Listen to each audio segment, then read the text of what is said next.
in the near future, where we go from our current human state to this, radically different post-human state. In a sense, that's the end of the world as we know it, at least. And that transition itself will be, there's this utopian promise on the other side of it, but we have to cross this field of landmines to get there. And that's sort of like the apocalypse. Right. And one possible outcome of trying to build this utopian post-human future is human extinction.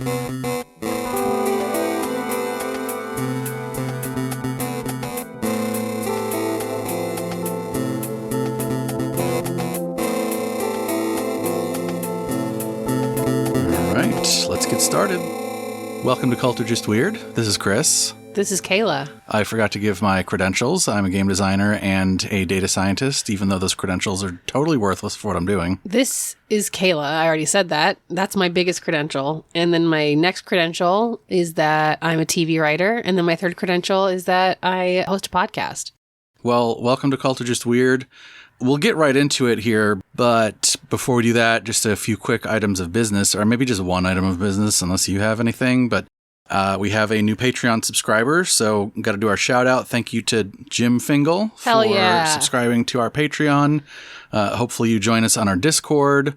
You don't need to be in our Patreon to join us on our Discord. It'll just give you access to exclusive chat rooms in the Discord. Our Discord is a lot of fun, my friends. There's a lot of really good memes in there. It's all memes that I've stolen from Elon Musk because he steals them from everybody else. Yeah, so if you just go to our show notes, there's a link to the Discord there. It's also on our website and pretty much everywhere else that we've done anything on the internet.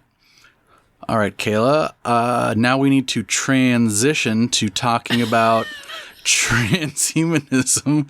That got you? Really? I thought that was pretty lame. You're fired. I'm quitting. Well, so we're not just talking about transhumanism, actually. If you've been with us for the last several episodes, what, like 5 episodes now, I think? 5 or 6, something like that? Really, this whole season. More than we anticipated. This season took some turns. I mean, we're still on theme, which I'm very proud of us for. But we did end up taking some turns that I don't think we were expecting.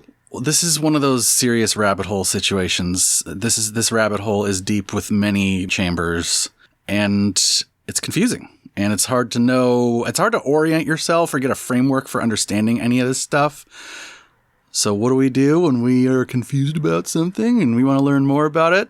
We'll go to Twitter. We go to Twitter. We look at my mom's Facebook posts. Or, alternatively, we look for an expert to talk to, which is exactly what we did here. So the next 3 episodes will be an interview with myself and Dr. Émile Torres. They were kind enough to speak with me about a concept that, well, we'll get to that, but it basically, it's an effort to tie a lot of the concepts that we've already talked about in these last few episodes together. There's an umbrella here. I just don't know what that umbrella is. It prevents you from getting rained on. Oh. Yeah. I'm just cribbing this directly from the Wikipedia article on... That's how you know you've made it, is when you've got a Wikipedia. I know, which is like... It's actually not that you've got a Wikipedia, it's that you have maintained a Wikipedia page. They haven't stolen it away from you because they've deemed you unworthy. Yeah. So Dr. Émile Torres, who does have a Wikipedia page that, to my knowledge, has lasted at least a few weeks since I've been doing this research. According to the Wikipedia page... They are an American philosopher, intellectual historian, author, and postdoctoral researcher at Case Western University. Their research focuses on eschatology, existential risk, and human extinction. Cool. Along with computer scientist Timnit Gebru, Torres coined the acronym, well, we'll get to that. I like how you keep hiding it. I know. It's like going to be so anticlimactic, whatever. But that's what we're here to talk about. So anyway, without further ado, here is the first part of my interview with Dr. Émile Torres. I'm super excited to talk to you because, I've followed you on Twitter and on, your other socials for a little while now. And I'm sort of like a fan of singularity type stuff, but I also agree with what you're saying. So I've just been really curious to help help me unpack some of this stuff. Yeah, sure. So we'll just start with just the real basic stuff. If you could introduce yourself for our audience, if you want to talk about your work or even plug anything you're working on right now. Sure. I'm Émile P. Torres, and my work over the past decade plus has focused on existential threats to humanity and civilization. And my most recent book was on the history of thinking about human extinction within the Western tradition and the ethics of human extinction. More recently, I've done a lot of AI ethics work, including publishing a paper with Dr. Timnit Gebru on what we call the TESCREAL bundle of ideologies, from transhumanism, the T, to long-termism, the L, the TESCREAL bundle. So that's who I am. That's what I've been up to. That sounds like a fascinating line of work to research human extinction. Like, how did you get into that? So I think what piqued my curiosity and whetted my appetite for this topic was probably growing up in a deeply religious community where there was lots of talk about the end of the world and the end of humanity. So there was, the expectation that the rapture was going to happen at any point. The Antichrist was going to emerge. What religion were you brought up in, if you don't mind my asking? I don't mind at all. It was, yes, very fundamentalist, evangelical community. I attended a Baptist church for many years. And so, yeah, there was this expectation that the rapture was imminent. 1990s is when the Left Behind series was. Oh, right. Right. Remember that? I mean, I think the series, they sold, I can't remember exactly what the numbers were, but it was a massive success. Like, people don't realize how many books. Yep. Like, I think it sold as many books as were sold in total the previous 3 decades, something like that. Yeah, it was incredibly successful. Yeah. Yeah, I think that's off in the details, but massively popular. So I was very much sort of caught up in that.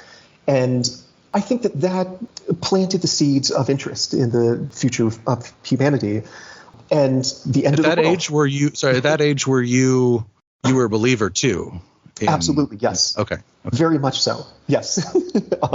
I sort of had, some dreams of possibly being a preacher. So, yeah, I was very much a believer. But ultimately, by the early 2000s, I had pretty much left religion. The problem of evil, as philosophers call it, was a main reason. I just couldn't understand how God would allow there to be so much, or even any, evil in the world. If God really was omnibenevolent, perfectly good, and omnipotent, all powerful. So that's what led me. But nonetheless, what was left behind was a void that took the shape of eschatology. And that is just the study of last things. So it's been a branch of theology, since forever. Yeah. Nice callback to Left Behind there, by the way. Yeah, right. Yeah. And so, I don't know. Then I stumbled upon this writings from transhumanists and long-termists, although the word long-termism hadn't been coined at that point. And they basically were, talking about some radical transformation in the near future, where we go from our current human state to this, radically different post-human state. In a sense, that's the end of the world as we know it, at least. And that transition itself will be, there's this utopian promise on the other side of it, but we have to cross this field of landmines to get there. And that's sort of like the apocalypse. Right. And one possible outcome of trying to build this utopian post-human future is human extinction. So that's how I got into it, and I was very much involved in that transhumanist, long-termist movement for a decade or more, and then became a critic of it. Felt like their whole approach to thinking about the future of humanity is misguided, but still, you can be interested in human extinction and the long-term future of humanity without subscribing to any of these ideologies. So that's sort of where I am now. Anti-transhumanist, anti-long-termist, but nonetheless super interested in this possibility that our species may cease to exist at some point in the future. It seems like maybe mission accomplished on the preacher thing there. Yeah, just a different topic. Yeah, absolutely. I talked to a journalist just the other day who asked me if it would be appropriate to refer to some leading figures in the transhumanist and long-termist movements as prophets. And it's like, kind of. Yeah. They'd object to that term, of course, because they don't want to be associated with, traditional organized religion. But Ray Kurzweil, for sure. Yeah, exactly.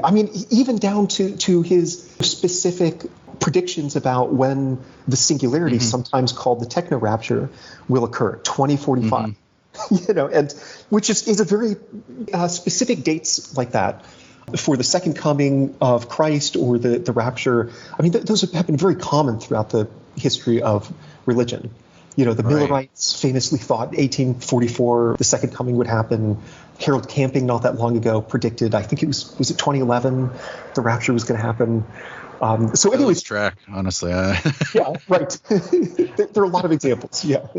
I do want to get back to your journey because I also have questions kind of like about my own journey with these ideologies. But first, I want to kind of like level set a little bit. We've been talking on the show the previous few episodes about transhumanism. I've mentioned extropianism, but I kind of want to level set with you. What is TESCREAL? What does that acronym mean? So the reason that Timnit Gebru and I came up with that term was we were writing a paper trying to understand the ideologies that have driven and shaped the current race to build artificial general intelligence, or AGI. So what are these ideas? Where did this race to build AGI come from? Because 10 years ago, maybe even really 5 years ago, basically nobody was talking about AGI. Even That's 10 kind years of a good ago, point, yeah. Right. So it sort of came out of nowhere. Even 10 years ago, a lot of people in the field that we would now consider to be AI wouldn't use the term AI. They were just embarrassed by the long history of unfulfilled promises. Sure. So there was this, we're working on like machine learning or natural language processing. Yeah, you're right. The language was different. And I sorry to interrupt, but machine learning is something that I'm pretty familiar with my work with big data, data analysis. And that's all you heard. Like, you never heard AI, you only heard machine learning. Yeah. So that's a fascinating transformation of the field that is very recent. And so I don't want to speak for Gebru, but my understanding is that part of the reason that she got in touch with me in the first place was because she was trying to understand, why is it that all of a sudden everybody's talking about AGI and these companies that have billions and billions of dollars in funding or investments have as their explicit goal the creation of these artificially general intelligent systems. How did that happen?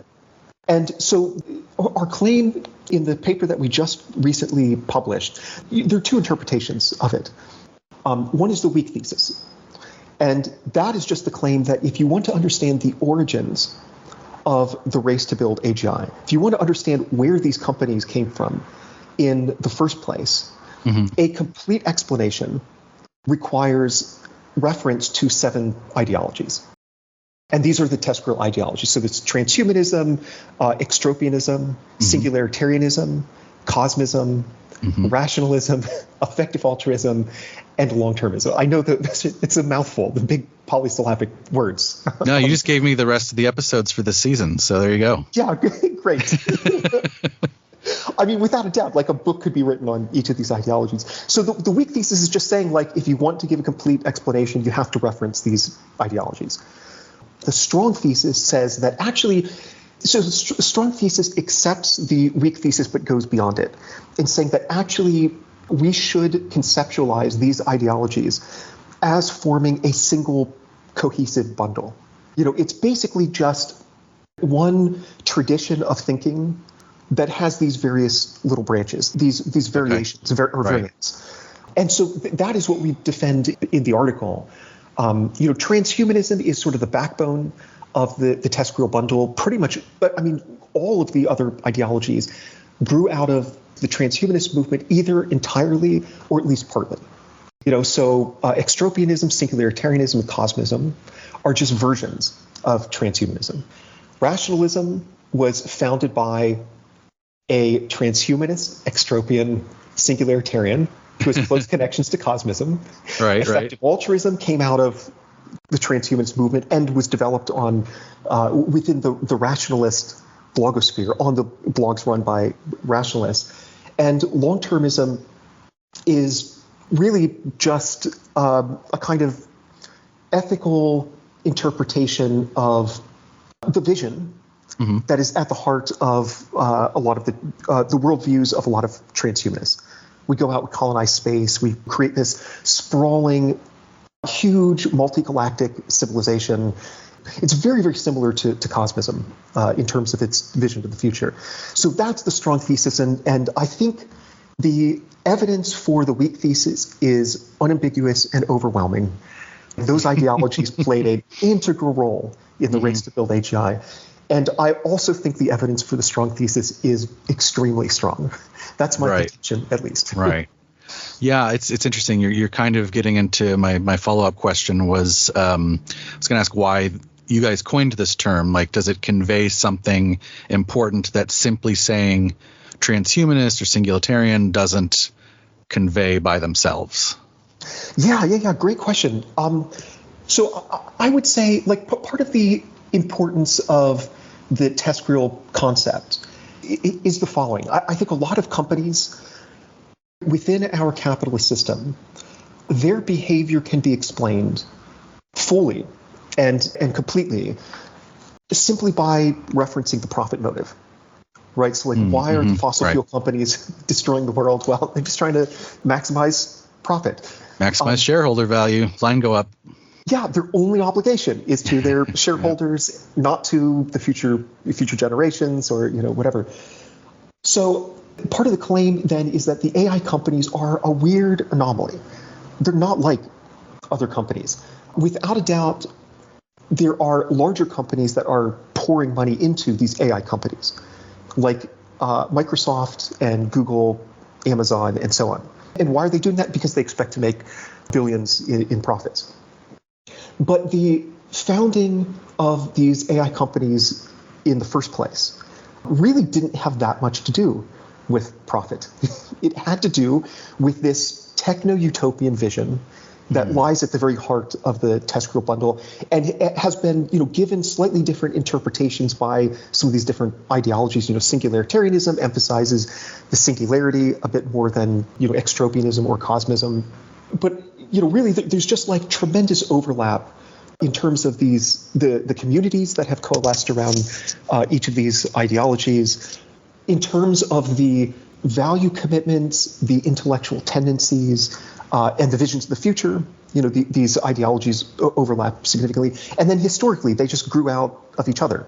Extropianism was the first organized modern transhumanist movement. It gave birth to singularitarianism and cosmism. And then, as I mentioned before, it was out of this early TESCREAL movement that you get rationalism, effective altruism, and then ultimately long-termism.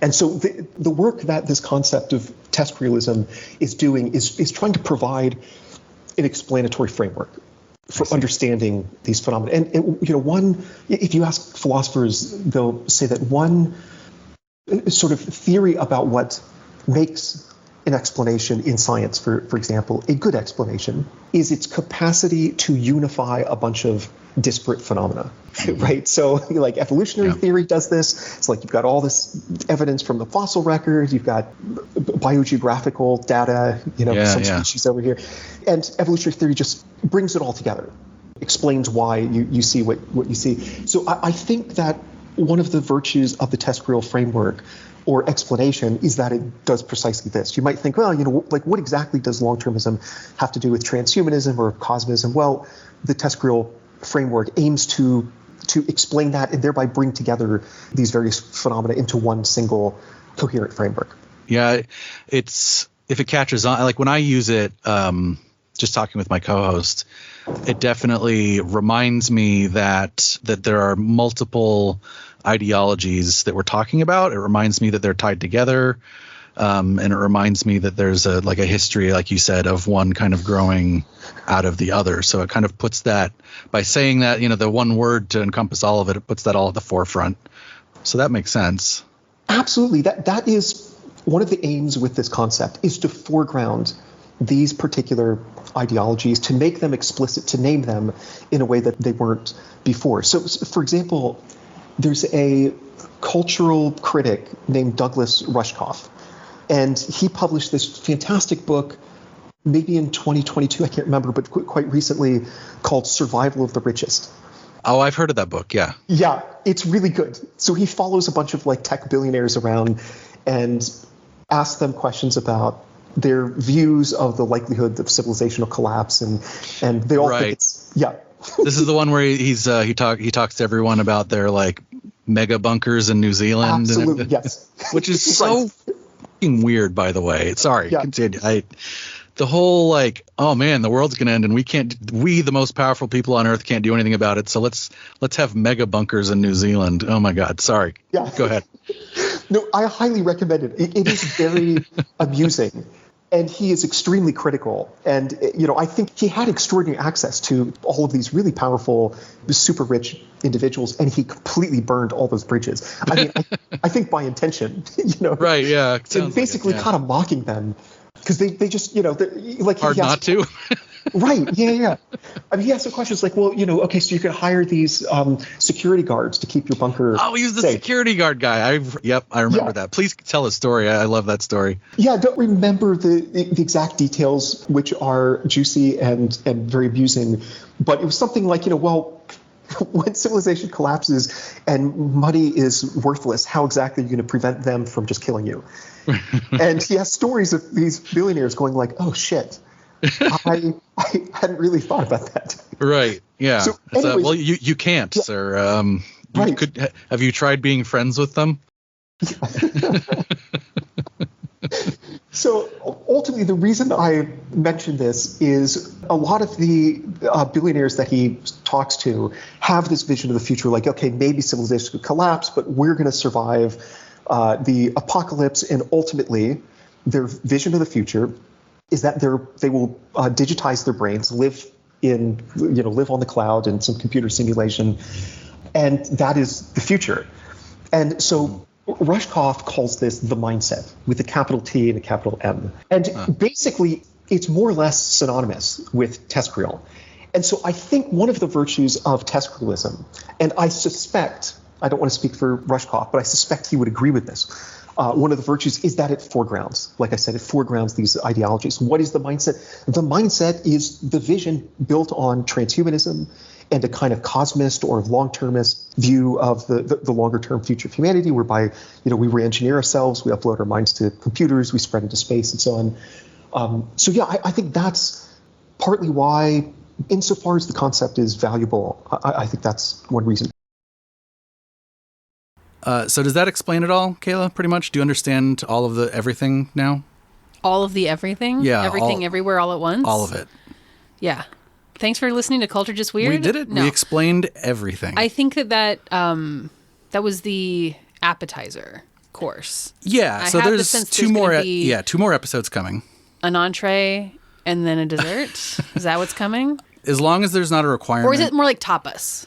I think it's more like tapas, because I'm just concerned that the final episode may not be sweet. It may be more savory. Okay. So this is the dim sum or sour episode it's the dim runs. Okay. Got it. Well, because, we used to do these episodes where it was like, here's a 2-hour-long interview, and then it was like us talking for 2 hours. So we're trying to break it up into smaller chunks. Well, I took a lot of notes while we were listening, because there's a lot of things that you took notes. Of course, you did too. Don't hate. Yeah, it's horrible. You took more than me. I took more notes than I ever did in school. Oh my God. Like combined. There were a lot of things that the two of you talked about that I just wanted to be like, ooh. So I'll just mention some of those things. I don't necessarily have a lot to add. I have a lot to talk about when it comes to survival of the richest, but we'll get to that. A lot of takes. A lot of takes to give. I just think it's interesting how we've drawn the parallel before in this season, but how much of a parallel there is between millenarian religious beliefs. Millie Bobby Brownian. Thank you. Millenarian religious beliefs and transhumanist singularity long-termist future beliefs. Yeah. And like we've seen it in other areas too, and in other groups we've covered on the show, to the point where I'm just kind of like, I think like millenarianism is just something that it's like an archetype. You know, I think there's some sort of fundamental human thing with it, like furries, like how we decided that there was something fundamentally human about furry fandom. I think it's this. I think furry fandom and millenarian beliefs, like those really are the two very things similar. that define you as a human being. I agree. We mentioned the Left Behind books and how that kind of like planted some of those seeds in eschatology. I just want to mention a couple things. First of all, there was an RTS made by the Left Behind guys. That's a type of video game. Yeah, I think it was basically just command and conquer, but then like you could also use god powers or something. Did we say Left Behind? The conceit of Left Behind is that it's the world post rapture. Yeah. The rapture happens and it's about those that have been left behind. Right, and there's a million books. I tried, because it was just like ridiculously popular, I tried reading the first one. And I just couldn't do it. It was dog shit. So, I don't like, if anybody's out there listening, it was not for me. If you like the series, I'm not trying to shit on you or anything, but it would just, I didn't even get past the first chapter, I think. Kind of staying on this, like talking about the religious aspect and the faith aspect. The two of you talked about prophets in TESCREAL and whether or not prophets exist in TESCREAL, and you mentioned Ray Kurzweil, and just I think we could name a lot of people. I think that Max Moore could be granted prophet status. I think that that would definitely be exonyms. I doubt that folks within the community would be interested in having those labels applied to themselves. Depends on others. How tongue-in-cheek they want to be about themselves. But there's a future episode coming up after these interviews where they use that term. Mm-hmm.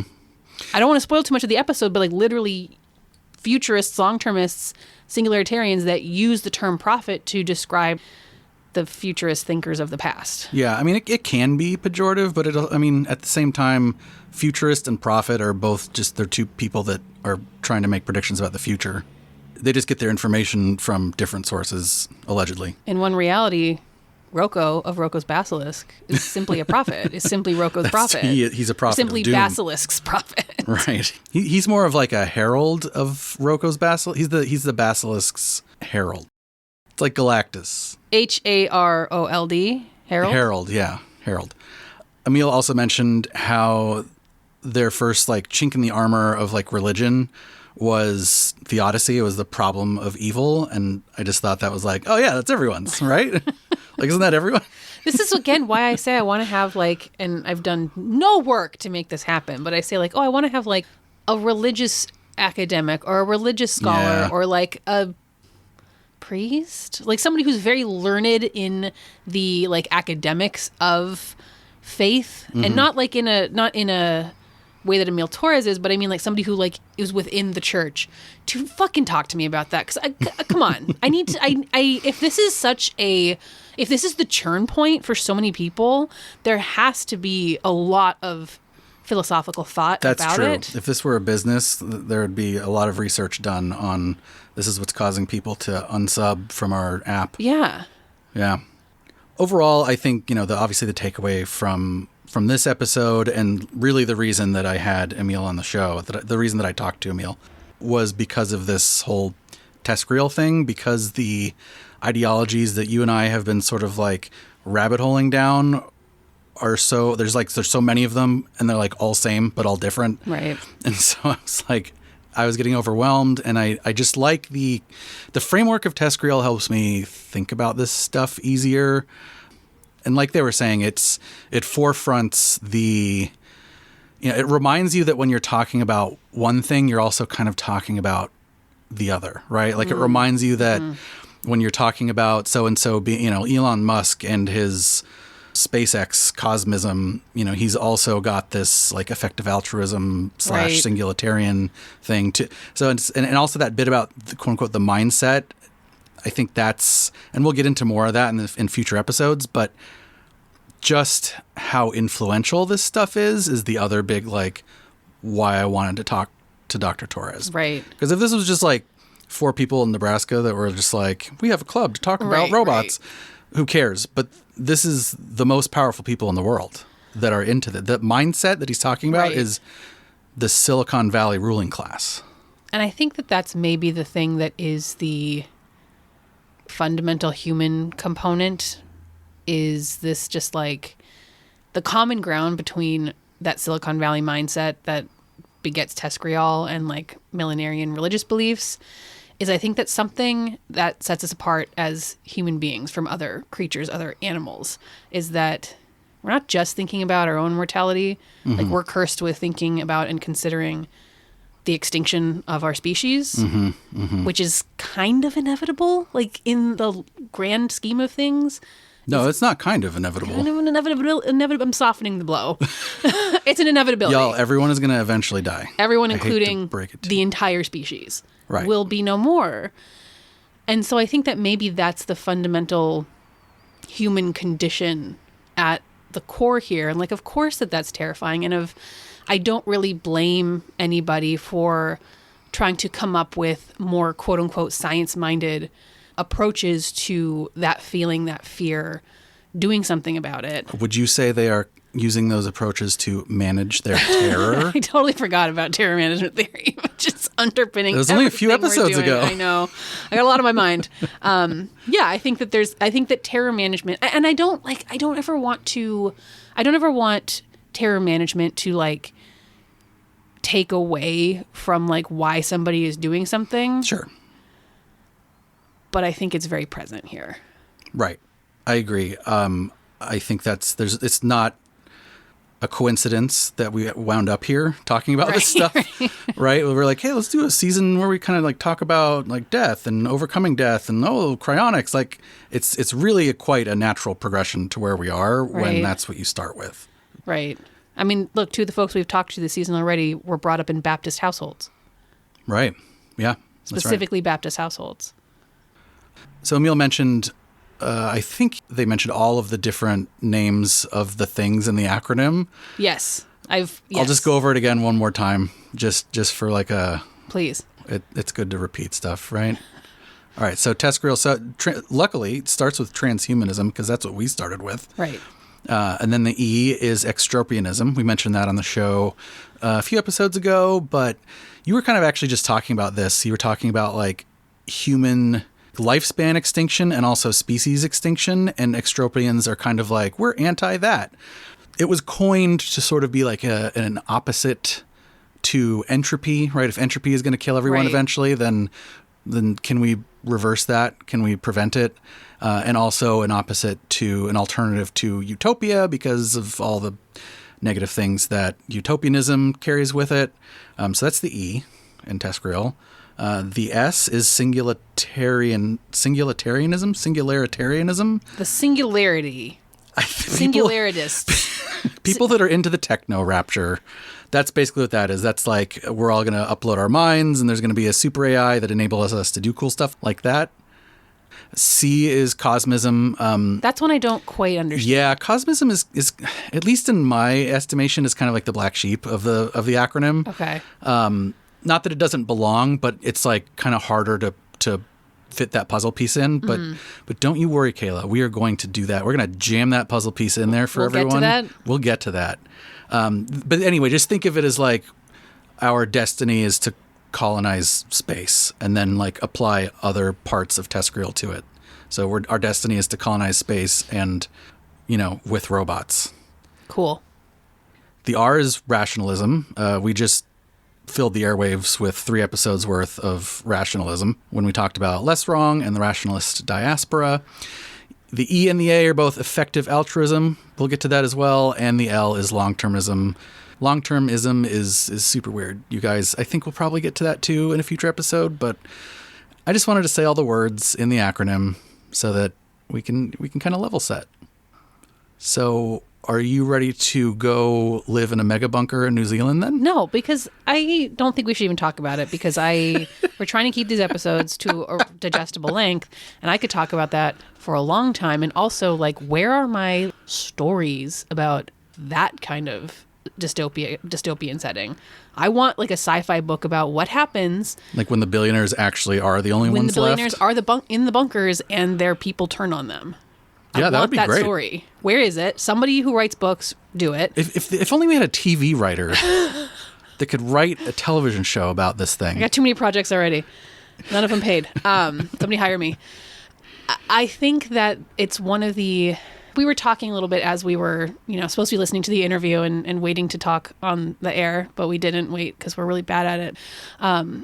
Of just how, like, I don't even know what the correct word is, just how impressive it is that the billionaires of the world, the most powerful people on planet Earth, which could mean the most powerful people in the universe, the most powerful people in the solar system.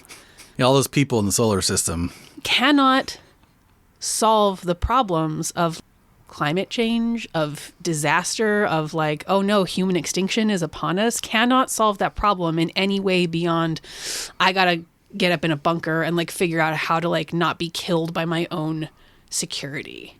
Like that's impressive. I remember reading that. So I think that the book Survival of the Richest was actually based on an article in, I want to say Slate or something, like I feel like you and I read this article. Yeah. I think like everyone read this article because I remember talking about it. Yeah. It was like, water cooler topic for a hot minute there. But yeah, it's crazy. Like this guy went and talked to the world's richest people, the world's most powerful people, and they were like, "We need your advice, man. Like, how do we keep our security guards from turning on us when money isn't a thing? When the current money system goes away?" And it was kind of like, you can't. What are you talking about? You could try and stop that from happening with your extreme wealth. Yeah. And this also goes back to what you and I were discussing while we were listening to the interview. As I'm lecturing all the billionaires listening to our show. Elon, listen here. If you just if you donate to Cult or Just Weird, you can avert this whole problem. There we go. So we were talking about like how it's interesting that they feel sort of almost trapped by the same system that we feel trapped by. And I think that the problem is that like it's one of those passing through the eye of the needle things where like the only way to do it is to drop the thing that is precious to you. So like for these elite billionaires, right, it's like, hey, how do we prevent the world from collapsing? Is there a way? I'll do anything. Right. And then the answer is like, yeah, share. And they're like, oh, can't, won't. Is that the only way? Yeah, I'm afraid so. And the consequence is what? You said it was extinction?